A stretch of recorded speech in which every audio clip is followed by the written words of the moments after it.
Hazard or hero pay is receiving lots of traction across the state. Los Angeles and the Bay Area finalizing plans for $5 an hour increases for 120 days. Fresno City Councilman Luis Chavez pushing for Fresno to do the same, but at $3 an hour for those box stores who have at least 300 employees. Now on Thursday, no vote was taken. They tabled it so they can rework the language of the proposal. So let's bring our panel back in, Keisha Thomas and Steve Brandow. And Supervisor, I'll start with you. Your former colleague saying this would end up raising grocery prices. I'm talking about Gary Bredefeld saying this, and will only hurt shoppers. Should the city of Fresno enforce some type of hazard pay for the big box stores so we can pay those grocery workers that have had to go through the pandemic with being exposed every day?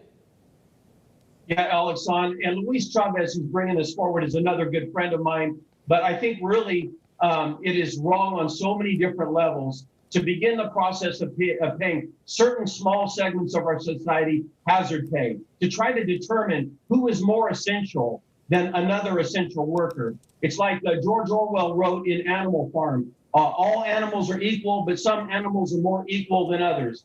And you just substitute the word essential. Some animals, some workers are more essential than others. Mm-hmm. That's a bad philosophy for our community to get started down.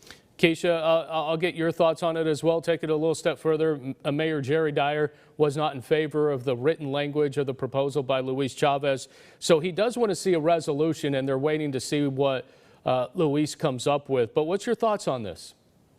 I can't wait to see the resolution. I think it's really important that everybody is valued. We've all been through something horrible as we've been through this pandemic. So, we've lost family members and children have gotten it, and our workers have had to work, it day in and day out. So I don't think that one person is more important than any other, but I do think that we need to figure out a way to make sure that people are properly compensated. All right, this is our lightning round panel, so we're going to go straight to the next topic.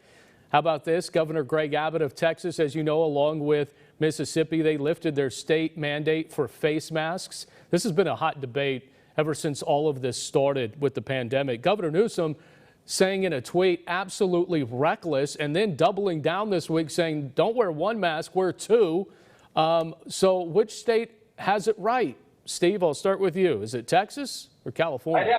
I'd have to put all my money on Texas, Alex, on showing true leadership in Texas. I know in California, under the name of safety, we'll be the last state to open up, and Fresno Unified, I predict, will be the last school to open up. Well, Keisha, don't forget, this is TV, so I saw your eyes roll.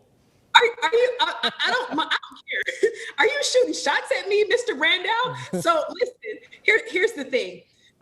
I want to be more safe than sorry. I lost my mom, the lady that raised me. So when you talk about taking a step further to make sure that my dad is safe, that my kids are safe, that my siblings are safe and their children are safe, when I see 4-year-olds and 5-year-olds getting COVID, yes, I think we should continue to be safe. And if you're not, it's a silly choice. Well, we want to send our condolences about your mom as well. If you want to share, did she lose her life to COVID? Yes, she did. Yes, she did. And tell us about the battle real quick.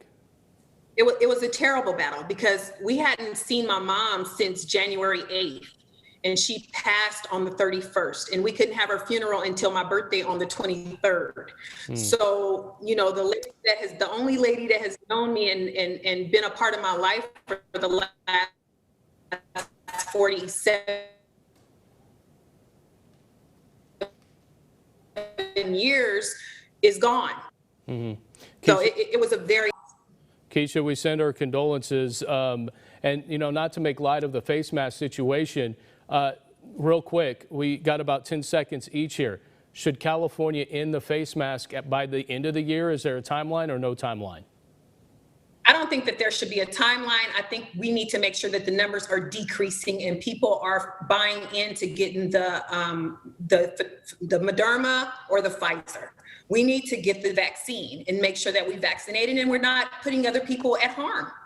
All right, Steve, couple seconds, finish it off. Yeah, the vaccines are working, Alex, they're out in the community. People are starting to get vaccinated. Thank God for that.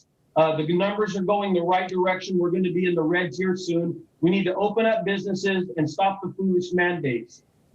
All right, Steve Brandow, Supervisor, Fresno County, Keisha Thomas on the Fresno Unified School Board. We appreciate the time. And again, Keisha, our condolences to you and your family. We wish you all the best. And please, you guys, stay safe.